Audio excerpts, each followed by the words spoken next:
Hello friends, welcome to editorial analysis by simplified civil services. आज November 30 को total 3 article discuss किए जाएंगे। First article जो discuss करेंगे वो है आईबीसी लूसेंस। इस आर्टिकल में हम इंसॉल्वेंसी एंड बैंक्रप्सी कोड के बारे में समझेंगे, क्या बैकग्राउंड था इंसॉल्वेंसी बैंक्रप्सी कोड का, रिजोल्यूशन प्रोसेस को जानेंगे और क्या क्या चैलेंजेस फेस करना पड़ रहा है आईबीसी प्रोसेस में।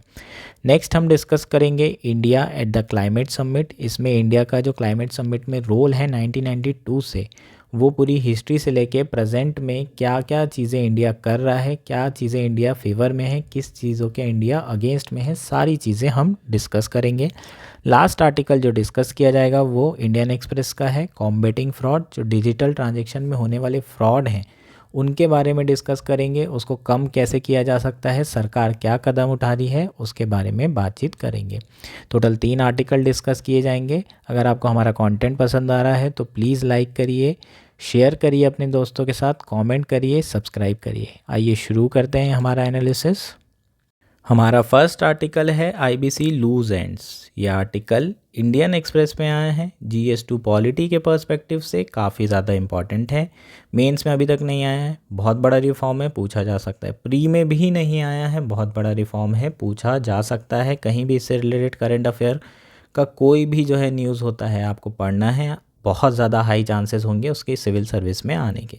ठीक, अब बात करते हैं इंसॉल्वेंसी एंड बैंक्रप्सी कोड 2016 की। इंसॉल्वेंसी क्या होता है? बेसिकली कोई भी कंपनी या फर्म या इंडिविजुअल अपना आउटस्टैंडिंग डेब्ट चुकाने में जो है असमर्थ होते हैं तो उसे इंसॉल्वेंट कहा जाता है। और अगर कोई कॉम्पिटेंट अथॉरिटी ये डिसाइड कर दे, है ना, ये डिक्लेयर कर दे कि ये पर्टिकुलर कंपनी अपने डेट नहीं चुका सकती तो उसे बैंकरप्ट कहा जाता है। ठीक, ये बेसिक डिफरेंस है, बहुत सारे लोगों को जानकारी नहीं होती है, तो ये बेसिक डिफरेंस आपको समझ में आ गया होगा। अब बैकग्राउंड समझते हैं। बैकग्राउंड क्या था उस समय, है ना, 2016 में स्टार्टअप इंडिया लॉन्च किया गया था सरकार के द्वारा।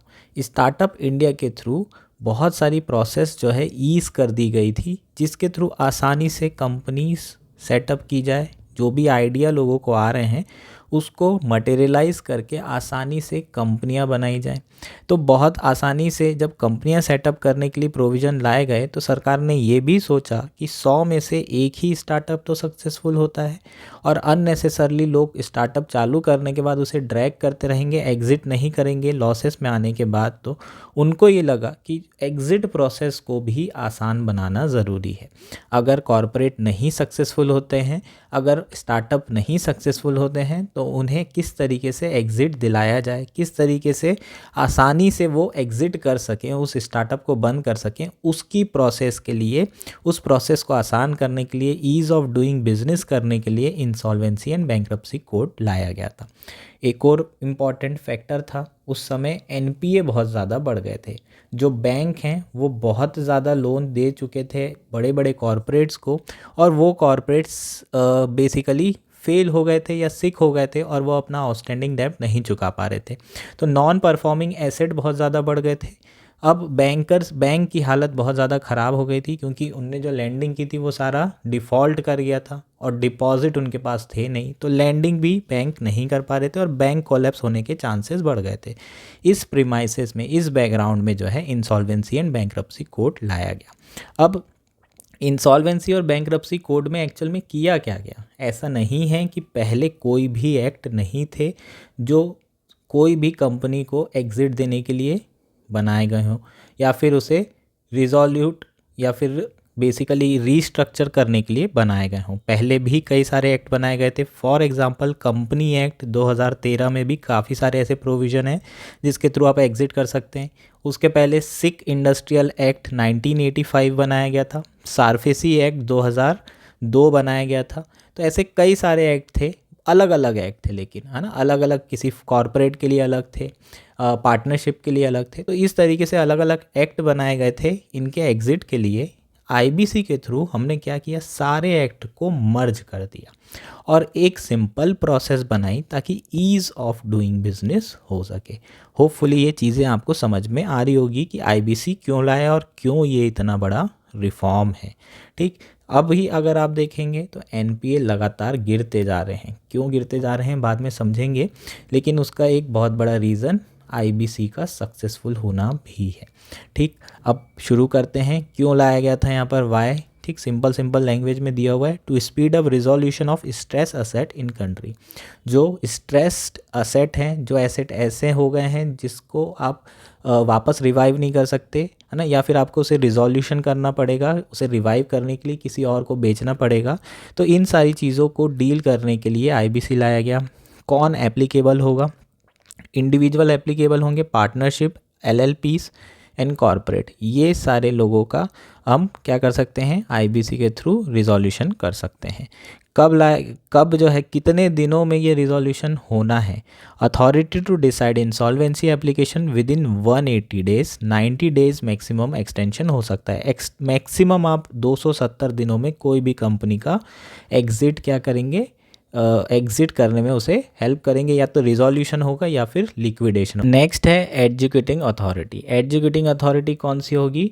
National company law tribunal. अगर हम इसके जुरिसडिक्शन की बात करें तो इसका जुरिसडिक्शन किसके ऊपर होगा? कंपनीज के ऊपर, और लिमिटेड लाइबिलिटी एंटरशिप या लिमिटेड लाइबिलिटी पार्टनरशिप जितने होंगे उसके ऊपर जुरिसडिक्शन किसका है? एनसीएलटी का। डीआरटी का जुरिसडिक्शन किसके ऊपर है? डीआरटी मतलब होता है date recovery tribunal.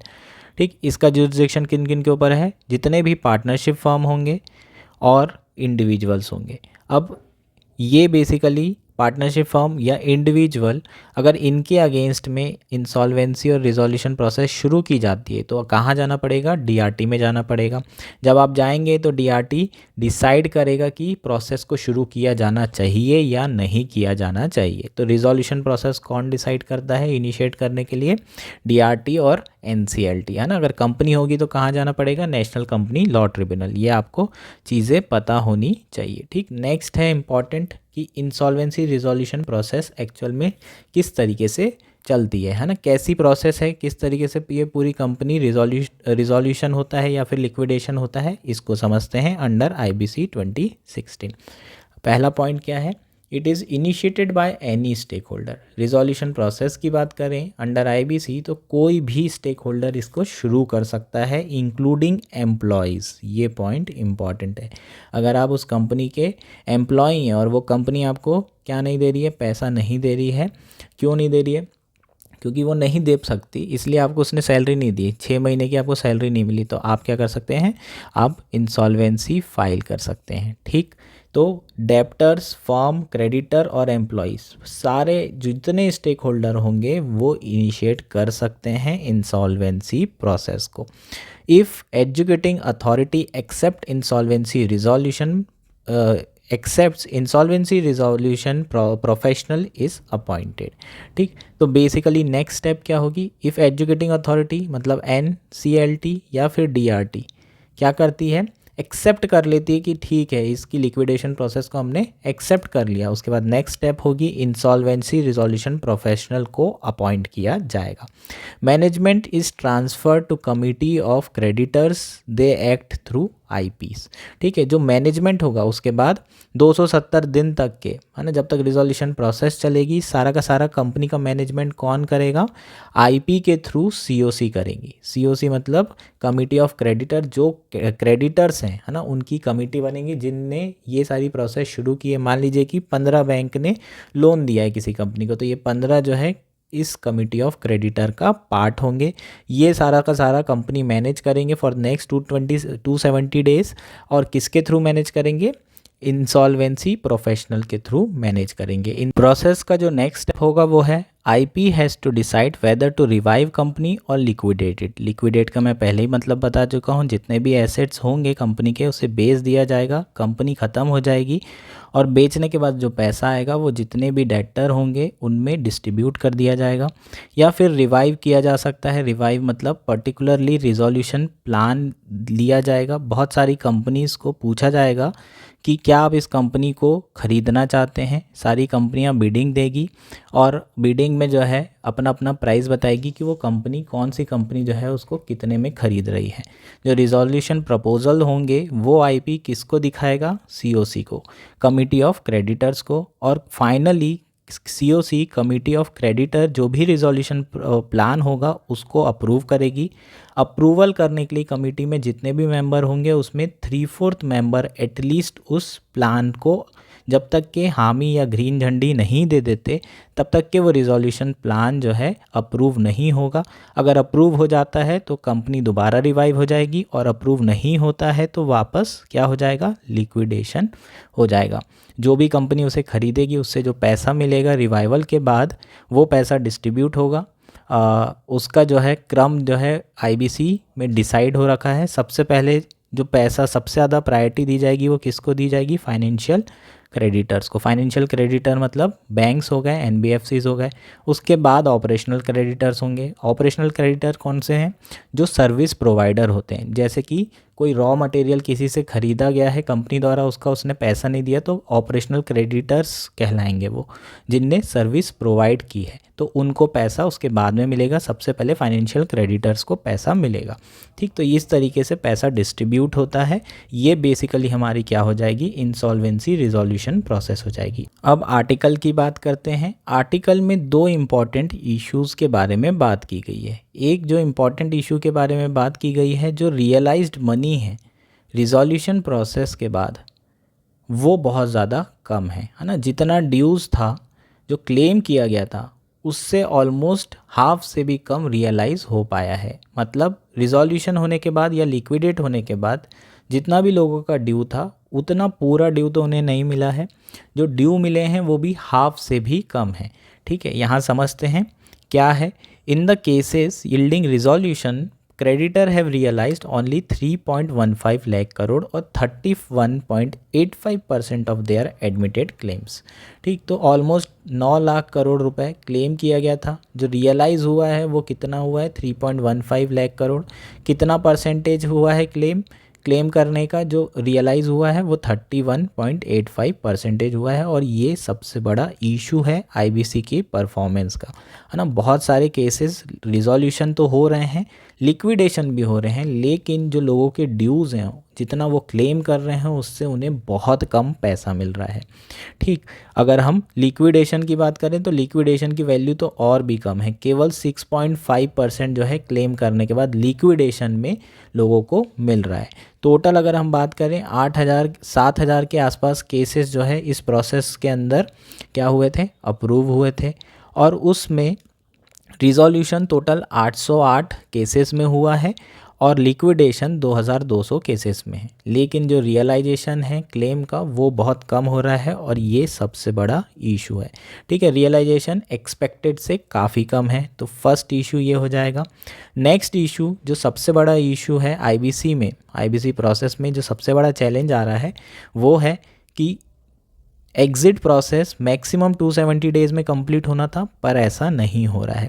According to World Bank ease of doing business report 2016, it used to take 4.3 years to resolve insolvency in India. While the time taken under the IBC is lower, it continued to exceed the expected timeline. The average time taken for closure of resolution process is around 653 days. In cases that are ongoing, more than 67% have crossed 270 days limit. ठीक, तो जितना limit था 270 days का limit था maximum, वो exceed कितने cases में हो रहा है, 67% केसेस में हो रहा है। 2016 में बात करें तो इंसॉल्वेंसी प्रोसेस को कंप्लीट करने में 4.5 साल लग रहे थे और अभी लगभग 653 डेज़ लग रहे हैं, या कह सकते हैं 2 साल के आसपास जो है दिन लग रहे हैं। तो डेज़ तो कम हो गए हैं, 2016 के पहले जितने थे IBC के बाद वो डेज़ कम हो गए, लेकिन 270 हमने मैक्सिमम डे माना था रिजोल्यूशन प्रोसेस कंप्लीट करने के लिए, वो एक्सीड हो रहा है। ये टाइमलाइन ब्रीच हो रही है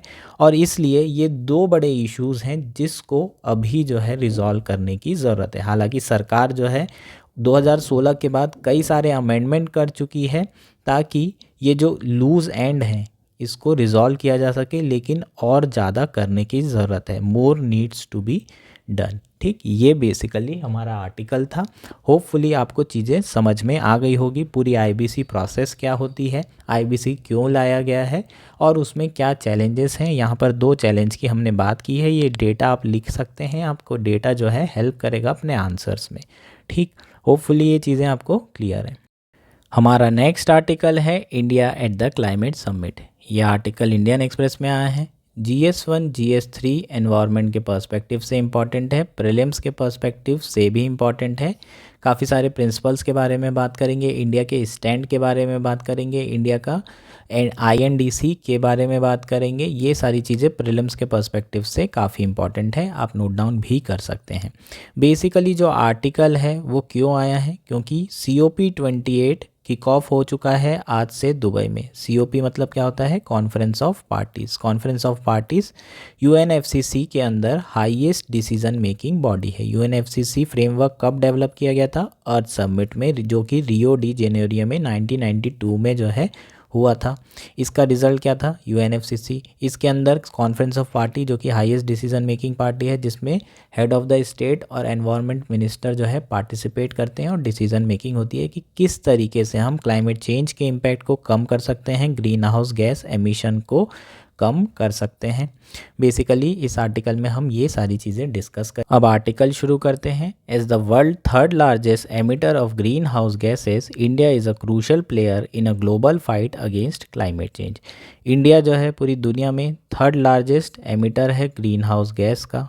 इसका मतलब क्या है, अगर हम देखें ग्रीन हाउस गैस एमिशन में, तो सबसे नंबर पे कौन आता है, चाइना। दूसरे नंबर पे कौन आता है, US। और थर्ड नंबर पे कौन आता है, इंडिया। ठीक, तो इंडिया जो है थर्ड लार्जेस्ट एमिटर है ग्रीन हाउस गैस का। इसलिए इंडिया का रोल बहुत बड़ा है।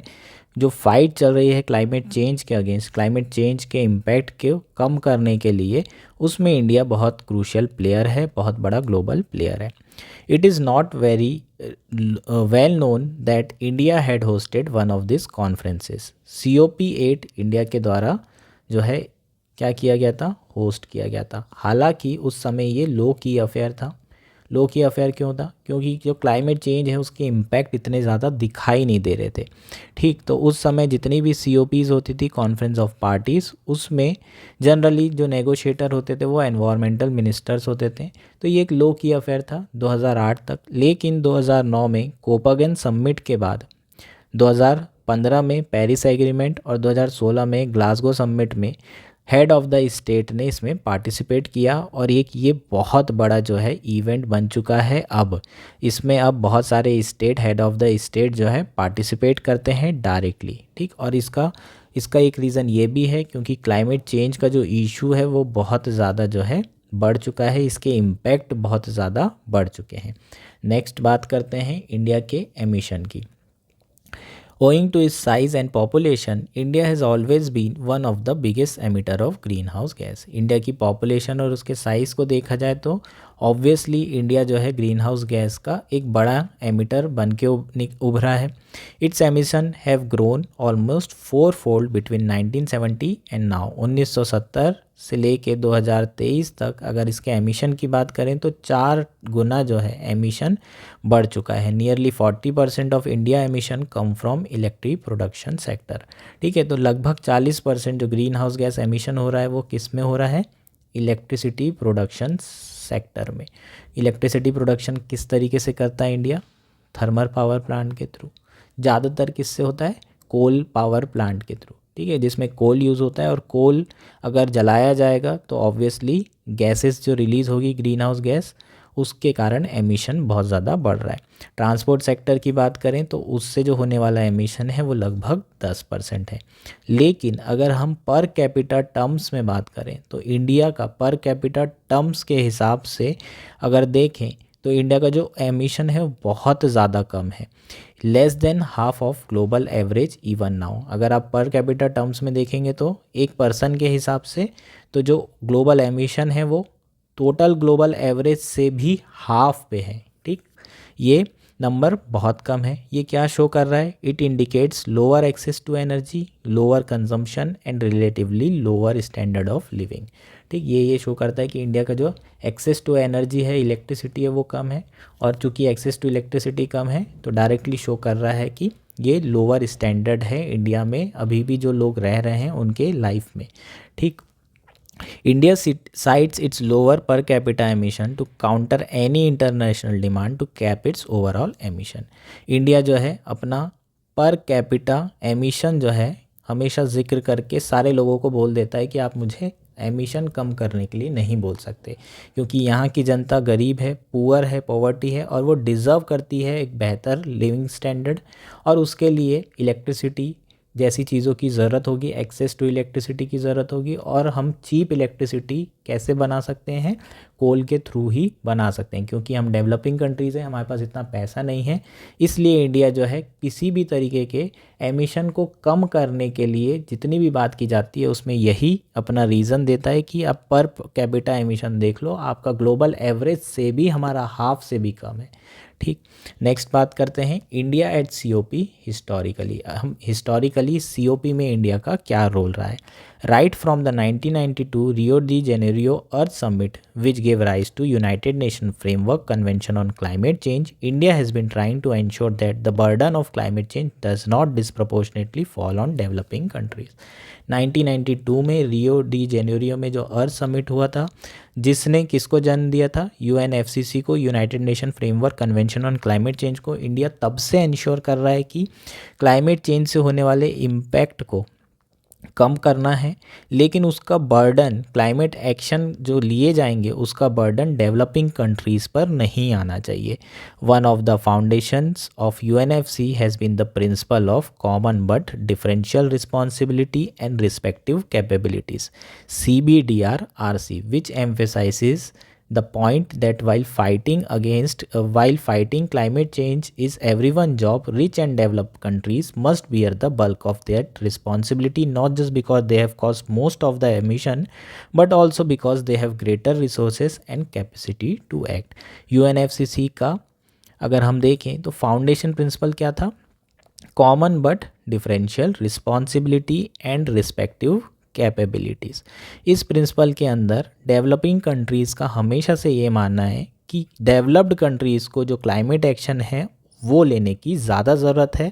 जो बर्डन है वो डेवलपिंग कंट्रीज़ के पास नहीं आना चाहिए। उसके दो कारण हैं, एक तो उनके पास कैपेसिटी है, रिसोर्सेज हैं कि वो क्लाइमेट एक्शन कर सकते हैं, अपना ग्रीन हाउस एमिशन जो है कम कर सकते हैं। क्योंकि अगर आपको ग्रीन टेक्नोलॉजी में जाना है तो आपको पैसा बहुत लगेगा, टेक्नोलॉजी ट्रांसफ़र, टेक्नोलॉजी बहुत लगेगी, इनोवेशन बहुत लगेगा, और उसके लिए R&D करनी पड़ेगी, और R&D में फिर रिसोर्सेज बहुत लगेंगे। ये डेवलपिंग कंट्रीज़ के बस की बात नहीं है। दूसरा ये कहा है कि जितनी भी डेवलप्ड कंट्री हैं उन्हीं के कारण आज ये हालत हुई है ना। जितना भी ग्रीन हाउस एमिशन जो है बढ़ रहा है वो डेवलप्ड कंट्रीज़ के कारण ही है। उन्होंने चीप रिसोर्सेज का यूज़ किया, कोल का यूज़ किया, उसी के कारण आज इतना ज़्यादा जो है ग्रीन हाउस गैस एमिशन हुआ है और क्लाइमेट चेंज का इम्पैक्ट हो रहा है। India negotiator played a key role in Kyoto Protocol at COP3 1997, which was strongly on the principle of CBDRRC. A group of rich and developed countries were allotted specific emission cut targets to be implemented in 2008 से 12। India ने जो है Kyoto protocol में बहुत बड़ा role अदा किया था, जो बेसिकली किस प्रिंसिपल पे बेस्ड था? CBDRRC पे, जिसमें डेवलप्ड कंट्रीज़ को 2008 से 2012 तक मैंडेटरी एमिशन टारगेट दिए गए थे जिसे उन्हें इम्प्लीमेंट करना था। और जो डेवलपिंग कंट्रीज़ थी उनके लिए ऐसे कोई टारगेट नहीं थे, वो जैसे चाहें जितना चाहें एमिशन कट करना चाहें तो ठीक, अगर नहीं करना चाहें तो भी कोई दिक्कत नहीं है। इंडिया और चाइना ये डेवलपिंग कंट्रीज़ में आते थे, लेकिन जो डेवलप कंट्रीज़ थी उनको ये जो क्योटो प्रोटोकॉल है उन्हें गवारा नहीं था।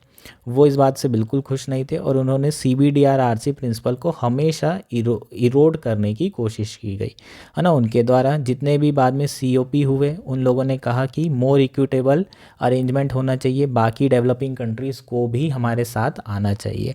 अ Paris agreement allows every country including develop one to decide and implement its climate actions. Paris agreement में ये डिसाइड हुआ फाइनली, है ना। CBDR प्रिंसिपल ऑलमोस्ट क्या हो चुका था? पूरी तरीके से डाइल्यूट हो चुका था।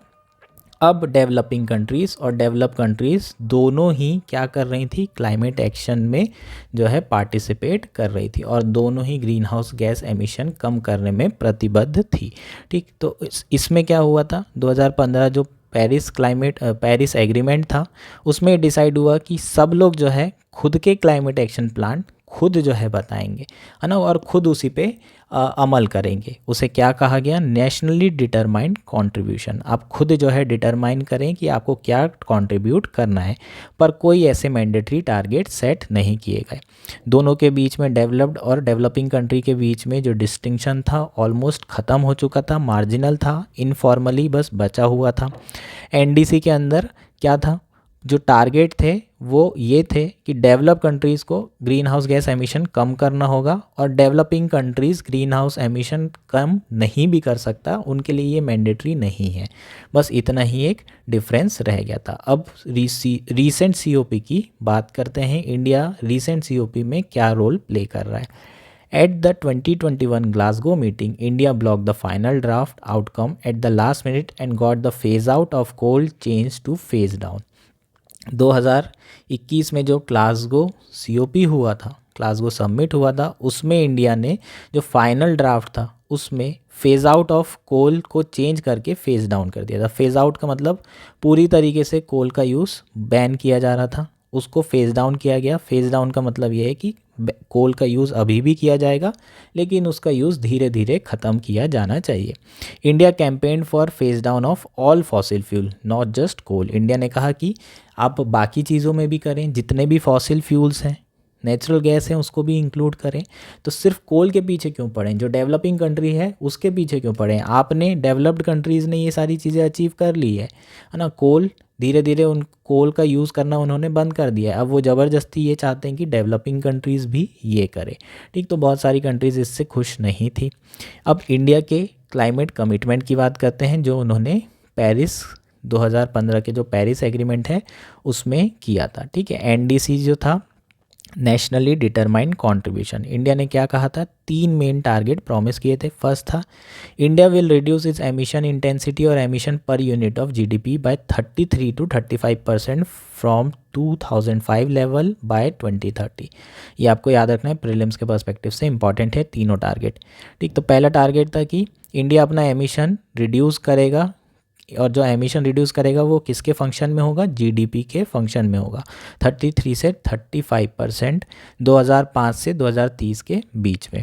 It will ensure that at least 40% of their install electricity capacity in 2030 consist of non fossil fuel sources. Next जो प्रॉमिस किया गया था, जो इलेक्ट्रिसिटी कैपेसिटी है, इलेक्ट्रिसिटी प्रोडक्शन है, उसका 40% production non fossil fuel sources से होगा by 2030। It will create at least 2.5 to 3 billion tonne of additional carbon sink through tree and forest cover. ठीक है, तो अफॉरेस्टेशन के थ्रू, है ना, क्या डिसाइड किया गया था, क्या टारगेट किया गया था कि कम से कम 2.5 से 3 बिलियन टन तक का जो है कार्बन सिंक डेवलप किया जाएगा, पेड़ लगाए जाएंगे जिसके थ्रू कार्बन सिंक किया जाएगा। तो ये टारगेट थे।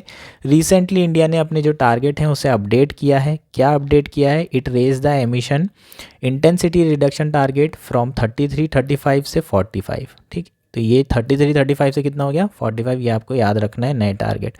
और फॉसिल फ्यूल्स इलेक्ट्रिसिटी टारगेट कितना कर दिया? 40% था, उसे 50% कर दिया। इंडिया ने क्या क्या इनिशिएटिव लिया है, अब ये समझते हैं।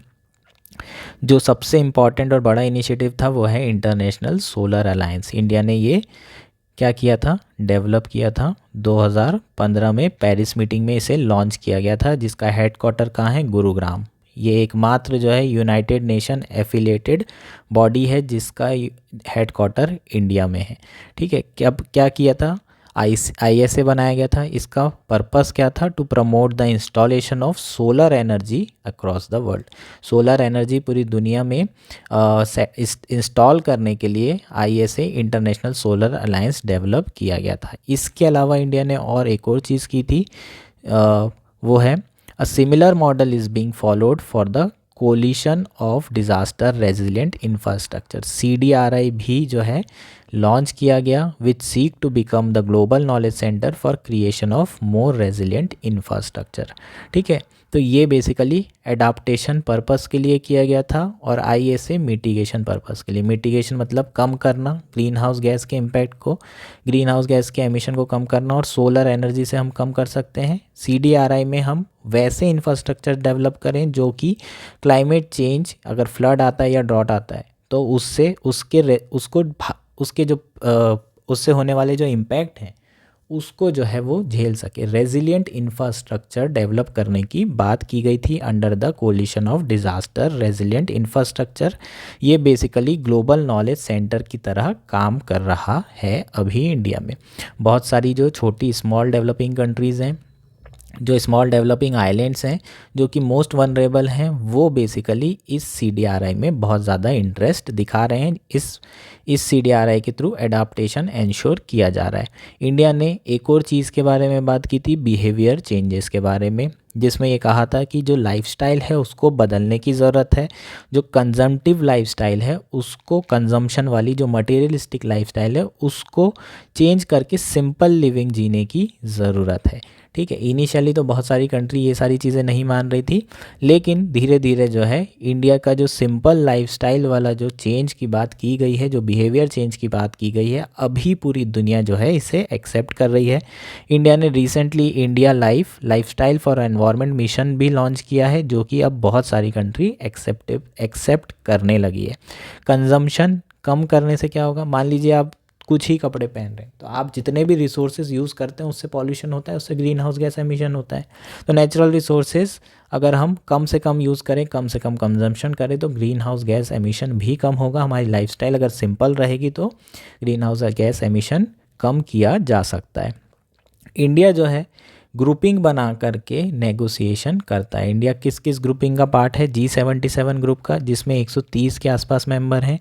सिमिलरली इंडिया ने बेसिक ग्रुप भी बनाया है, जिसमें ब्राज़ील, साउथ अफ्रीका, इंडिया और चाइना ये पार्ट हैं। ठीक, इसके अलावा इंडिया और एक और ग्रुप से नेगोशिएट करता है, लाइक माइंडेड डेवलपिंग कंट्रीज़, जिसमें 20 डेवलपिंग कंट्रीज़ है। ग्रुपिंग बना के जो है क्या किया जाता है, नेगोशिएट किया जाता है इन COPs में, ताकि डेवलप कंट्रीज़ को प्रेशराइज़ किया जा सके।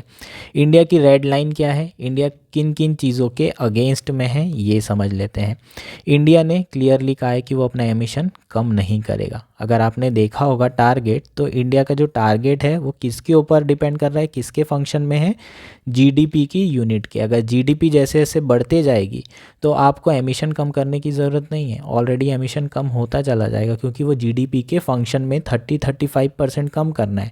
अब GDP बढ़ रही है, तो अगर आपने थोड़ा भी एमिशन कम किया, ठीक है, तो भी आपका जो है GDP के रिस्पेक्ट में आपका एमिशन आपको कम नहीं करना पड़ेगा ओवरऑल। ठीक, तो इंडिया का एमिशन डायरेक्टली अभी भी ग्रो हो रहा है, बस जिस रेट से ग्रो हो रहा है वो रेट कम हो गया है। तो सबसे पहला जो इंडिया ने क्लियर कट कहा है कि एमिशन हम कम नहीं करेंगे, क्योंकि हमारा पर कैपिटा एमिशन बहुत ज़्यादा कम है।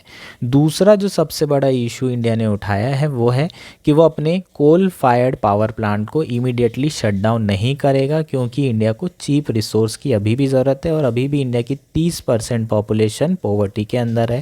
थर्ड और मोस्ट इम्पॉर्टेंट चीज़ जो इंडिया अगेंस्ट में है वो है emission cut in agriculture sector is another no go area. India ने एग्रीकल्चर सेक्टर में एमिशन कट करने की बात को ख़त्म कर दी है।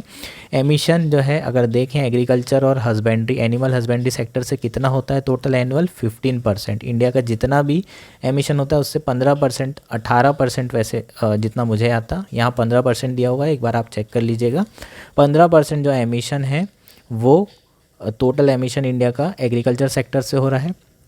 इसको इंडिया ने छूने के लिए मना कर दिया। इसमें जो एमिशन होता है इसमें CO2 नहीं होता, इसमें मीथेन गैस का एमिशन सबसे ज़्यादा होता है, जो कि ज़्यादा खतरनाक है, लेकिन एटमॉस्फेयर पे ज़्यादा लंबे समय तक नहीं रहती है।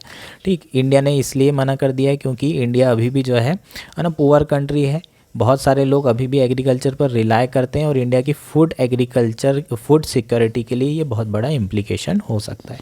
होपफुली आपको सारी चीज़ें इस आर्टिकल में समझ में आ गई होगी। इंडिया का स्टैंड क्या है और इंडिया के रेड फ्लैग्स क्या हैं, रेड लाइंस क्या हैं, इंडिया ने क्या क्या इनिशिएटिव शुरू किए हैं।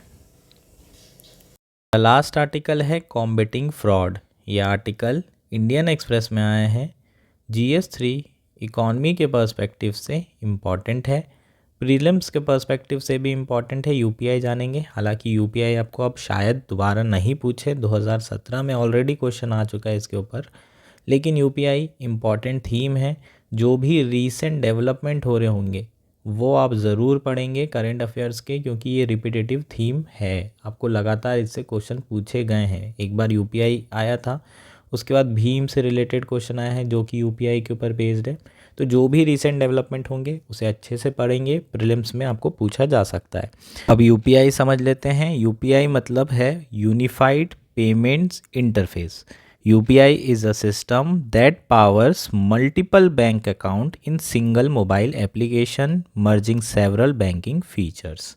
ठीक, तो बेसिकली UPI एक सिस्टम है जो क्या हेल्प कर रहा है, मल्टीपल बैंक अकाउंट को एक सिंगल मोबाइल ऐप में जो है मर्ज कर रहा है, और बहुत सारे ऐसे फीचर्स हैं, बैंकिंग फीचर्स, जो उस सिंगल एप्लीकेशन में आपको प्रोवाइड किए जा रहे हैं।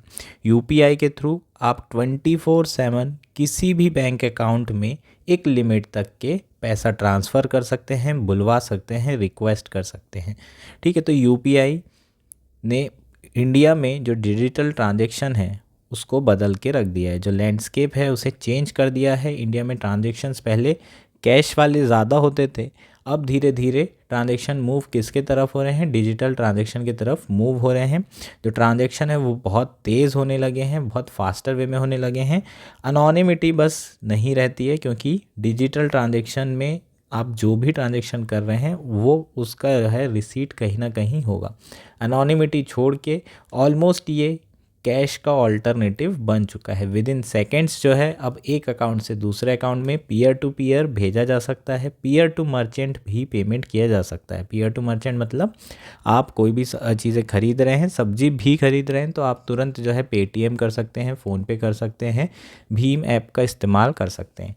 अलग अलग ऐप यूपीआई सिस्टम के ऊपर डेवलप की गई है। मैंने अभी नाम लिया, भीम ऐप हो गया, इसके अलावा फ़ोनपे, गूगल पे, ये सारी ऐप्स जो हैं यूनिफाइड पेमेंट इंटरफेस के ऊपर डेवलप की गई है। ठीक है, इससे क्या होगा, it helps to achieve the financial inclusion. Financial inclusion का जो टारगेट है, हर इंसान को, जो भी अनबैंक्ड हैं उन्हें बैंक फैसिलिटी प्रोवाइड करना, इवन पुअर से पुअर। ठीक, ये कैसे हो पाया है, मोबाइल के कारण और इंटरनेट चीप होने के कारण। ये दो सबसे बड़े रीज़न हैं यूपीआई के सक्सेसफुल होने के। आगे बात करते हैं, अपना जो आर्टिकल है वो शुरू करते हैं।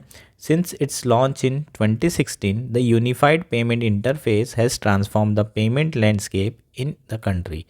The pace of the adoption has been staggering. In October, 11.4 billion transactions worth 17.15 lakh crore were routed through this system, driven in part by the increase in smartphone usage and access to cheaper mobile internet services. अगर हम UPI की बात करें तो इसने transform करके रख दिया है पेमेंट लैंडस्केप कंट्री में, और इसका जो अडॉप्शन है वो बहुत तेज़ी से बढ़ रहा है। अक्टूबर की बात करोगे तो टोटल 11.4 बिलियन ट्रांजैक्शन हुए थे, जो कितनी कीमत के थे, 17.15 लाख करोड़ के। ये सारे ट्रांजैक्शन यूपीआई के थ्रू हो रहे हैं, डिजिटल ट्रांजैक्शन हो रहे हैं। इसका मेन रीज़न क्या है, स्मार्टफोन होना सबके पास, और दूसरा इंटरनेट सर्विस फ्री में, जियो आया, फ्री में सर्विस प्रोवाइड किया, बहुत सस्ते में इंटरनेट सर्विस प्रोवाइड करने के कारण ये चीज़ें, यूपीआई का एडॉप्शन बहुत तेज़ी से बढ़ रहा है। As a significant share of peer to merchant and peer to peer transaction. Peer to peer मतलब हम अपने दोस्त को जो पैसा भेजते हैं उसे पीयर टू पीयर कहा जाता है। जो फादर अपने बच्चों को पैसे भेज रहे हैं यूपीआई करके, पी टू पी। और पी टू एम क्या होता है, पीयर टू मर्चेंट। जो आप दुकान जाके सामान खरीद रहे हैं वो मर्चेंट को जो पैसा प्रोवाइड कर रहे हैं उसे पीयर टू मर्चेंट कहा जाता है। ठीक है, तो पीयर टू मर्चेंट और पीयर टू पीयर ट्रांजेक्शन जो इस रूट से हो रहे हैं वो 2000 से कम है। ये क्या शो कर रहा है कि ये पेमेंट जो है सिस्टम बहुत वाइडली यूज़ हो रहा है ना। इसका मतलब क्या है कि इतना ज़्यादा ट्रांजेक्शन हो रहा है, और सारे ट्रांजेक्शन, छोटे छोटे ट्रांजेक्शन कई सारे हो रहे हैं। 2000 से कम वाले ट्रांजेक्शन ज़्यादा हो रहे हैं, इसका मतलब इसका यूसेज बहुत ज़्यादा हो रहा है। However, accompanying this surge in digital transaction has also been a sharp rise in financial fraud/digital fraud. लेकिन साथ में फाइनेंशियल और डिजिटल फ्रॉड भी बहुत ज़्यादा बढ़ रहे हैं। जैसे जैसे इसका अडॉप्शन किया है, बहुत सारे ऐसे इश्यूज़ आ रहे हैं जिसमें लोगों को है ना चीट करके, फ्रॉड करके उनसे पैसा हथियाया जा रहा है। बहुत ज़्यादा ऐसा लोगों को नुकसान भी हो रहा है। As per the RBI annual report in 2022-23 6,659 digital frauds were reported amounting to rupees 276 crore. ठीक है, तो 2022-23 का जो आरबीआई का डेटा है, ऑलमोस्ट 6,500 जो है डिजिटल फ्रॉड हुए, उसका टोटल अमाउंट कितना था, 276 करोड़ रुपए का लोगों को नुकसान हुआ है। This is up from 3596 fraudulent transaction worth ₹155 crore reported in the year before. ठीक है, तो 2021-22 में अगर देखें तो 155 करोड़ का नुकसान हुआ था। उसके बाद नेक्स्ट ईयर देखें तो 276 करोड़ का नुकसान हो रहा है। तो अगर आप देख रहे हैं तो ट्रेंड किस तरफ जा रहा है, फ्रॉड वाला जो मनी है वो बढ़ते जा रहा है और यही एक चिंता का विषय है। To curb the growing incidence of such online fraud, government is now planning to introduce some measures. ठीक है, तो ये फ्रॉड जो बढ़ रहे हैं उसको कम करने के लिए सरकार कुछ नए मेजर्स लाने का सोच रही है। As reported in this paper, the government is contemplating introducing a minimum time threshold for transaction occurring for the first time between two individuals beyond a prescribed amount. This could entail a 4-hour window for transaction above ₹2000. तो ये basically क्या कह रहा है कि अगर मान लीजिए आप पीयर टू पीयर ट्रांजेक्शन कर रहे हैं, 2000 रुपये से बड़ा ट्रांजेक्शन है और जिसे आप भेज रहे हैं उसे आप फर्स्ट टाइम भेज रहे हैं, तो आप 2000 से ऊपर अगर ट्रांजेक्शन करेंगे तो एक थ्रेशोल्ड टाइम होगा। मान लीजिए कि आपने 2000 से ऊपर एक ट्रांजेक्शन किया, 2000 रुपये किया, अगला ट्रांजेक्शन आप कर सकते हैं ओनली 4 आवर के बाद। तो ये क्या क्रिएट करेगा, एक फ्रिक्शन क्रिएट करेगा। एक साथ बहुत बड़ा अमाउंट आप ट्रांसफ़र नहीं कर पाएंगे तो जो फ्रॉड अमाउंट है उसके चांसेस कम हो जाएंगे, उसके फ्रॉड होने के जो अमाउंट है वो भी कम हो जाएगा, लोगों को पता चल जाएगा, वो ब्लॉक भी करा सकते हैं उस टाइम में। ठीक है, ताकि फ्रॉड को कम किया जा सके। ठीक, after all report have suggested that the fraudster employ a range of technique, some quite sophisticated such as phishing, malware, fake identity fraud, SIM cloning to cheat individuals। ठीक है, तो हम जानते हैं कि फ्रॉड करने वाले नई नई टेक्निक लेके आ रहे हैं, जैसे फिशिंग वाले ईमेल हो गए, है ना। आप लोगों को ऐसे ईमेल आते हैं कि आप लोग 1 करोड़ रुपए जीत गए हैं, बस इस लिंक पे क्लिक करिए, और फिर वहाँ से आपके इसमें एक ऐप डाउनलोड हो जाता है, वहाँ से सारा आपका डेटा जो है कॉपी हो जाता है और उन लोगों तक पहुँच जाता है। तो ये इस तरीके से फ्रॉड चल रहे हैं। उसके अलावा सिम क्लोनिंग, ये भी एक तरीके से फ्रॉड किया जा रहा है। अभी जो आर्टिफिशियल इंटेलिजेंस इतना बढ़ रहा है उसके कारण, डीप फेक के कारण भी फ्रॉड बहुत ज़्यादा बढ़ रहे हैं। तो सरकार को जो नॉर्मल तरीके हैं जिससे फ्रॉड किए जा रहे हैं उसके बारे में चिंता तो करनी चाहिए, जो आर्टिफिशियल इंटेलिजेंस का यूज़ करके फ्रॉड किया जा रहा है उसके बारे में भी विचार करने की ज़रूरत है। In some cases individual have been even tricked into providing account detail और डाउनलोडिंग फ्रॉडलेंट ऐप्स। ठीक है, तो बहुत सारे केसेस हमें पता है, कई बार आपको फ़ोन आता भी होगा कि आप अपनी डिटेल्स दे दीजिए, OTP दे दीजिए, ये सारी चीज़ें करके भी लोग फ्रॉड कर रहे हैं। India however is not the only country that is witnessing search in digital fraud. India एकमात्र कंट्री नहीं है जहां डिजिटल फ्रॉड हो रहा है। पूरी दुनिया की बात करेंगे तो लगभग 4.6% ऐसे डिजिटल ट्रांजेक्शन्स हैं जो कि फ्रॉडलेंट सस्पेक्ट किए गए हैं पूरी दुनिया में। The total volume such suspected digital fraud attempt has been increase dramatically. अगर टोटल वॉल्यूम की बात करें तो बहुत तेज़ी से बढ़ रहे हैं। This issue needs to be tackle at multiple level. ये जो इशू है इसे मल्टीपल लेवल पर टैकल करने की ज़रूरत है। सबसे पहले तो जो IT इंफ्रास्ट्रक्चर है उसे हमेशा अपग्रेड करने की ज़रूरत है। पुराना इंफ्रास्ट्रक्चर अगर यूज़ करेंगे, अपग्रेड नहीं होगा तो हैकिंग करना आसान हो जाएगा। दूसरा मोस्ट इम्पॉर्टेंट क्या है, कस्टमर अवेयरनेस। कस्टमर अवेयरनेस बहुत ज़रूरी है। इंडिया में डिजिटल लिटरेसी नहीं है, लोग अपना OTP बता देते हैं, थोड़ा सा भी जो है कोई प्रलोभन देता है कि आपको 500 रुपये मिलेंगे, 1000 रुपये मिलेंगे, 5000 मिलेंगे, कार जीत गए हैं, और लोग पिघल जाते हैं, अपना OTP, अपनी अकाउंट इन्फॉर्मेशन दे देते हैं। तो कंज्यूमर अवेयरनेस बहुत इंपॉर्टेंट चीज़ है अगर हमें फ्रॉड कम करने हैं, तो साइबर डिजिटल फ्रॉड्स कम करने हैं। तो on Tuesday finance ministry official met to discuss the growing incidence of digital payment fraud and financial crime. Recently जो है फाइनेंस मिनिस्ट्री के ऑफिसर मिले हैं और उन्होंने डिस्कशन किया है कि किस तरीके से इस फ्रॉड को रोका जाए। बेसिकली एक careful balance needs to be struck between minimising the risk of digital fraud and ensuring minimal friction in payment system. ठीक है, तो एक बैलेंस बनाने की ज़रूरत है। जो बैलेंस किसके लिए होना चाहिए कि risk of digital fraud minimise हो, साथ में जो पेमेंट सिस्टम है वो भी सीमलेसली चले, प्रॉपरली चले, उसमें भी फ्रिक्शन इतने ज़्यादा ना हो। जैसे कि अभी ये 4 आवर का 4 आवर का जो विंडो यहाँ पर बनाया जा रहा है, उसमें बहुत सारे जेन्युइन लोगों को भी दिक्कत जाएगी। एक बार पेमेंट किया और फिर अगला पेमेंट करने के लिए है ना आपको 4 आवर तक वेट करना पड़ेगा। तो इस तरह के इश्यूज़ भी जो हैं आएंगे। तो मिनिमम फ्रिक्शन होना चाहिए पेमेंट सिस्टम में और minimum risk of digital fraud होना चाहिए। इन दोनों का बैलेंस बना के सरकार को काम करने की ज़रूरत है। ये बेसिकली आर्टिकल था। होपफुली आपको सारी चीज़ें समझ में आ गई होगी। Thank you, that's it for today.